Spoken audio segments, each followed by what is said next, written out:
Their hands are on the floor. That's nice. That was cute. Hey, Ogre! We got to stop eating like this. Are you going to take that, Gushi? It was like that. Let's tap. Light tip. As if one is not.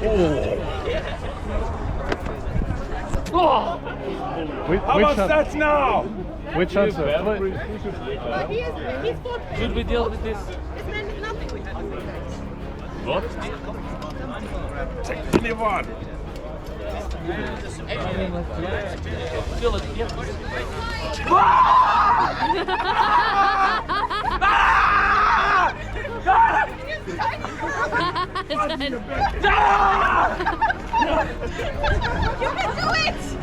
Get back in there. Fight for the militia!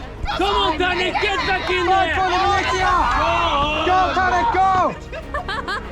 He is only twice your height! Drop him! Kick his shins! It's okay, he's a chiropractor. Fight him, fight him! Scream at him. Fight me! Bite his dick off!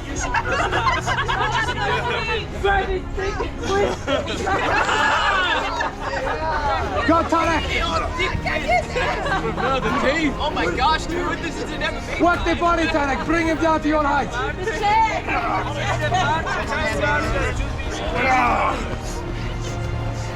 Go on! Get in there! Get in there! He's just a run for Kislev.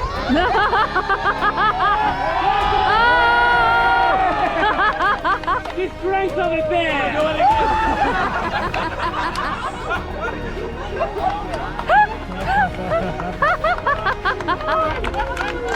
Town guard, don't give a shit. A round of applause for the town guard! Some level, somewhere in the universe. They're all three of you!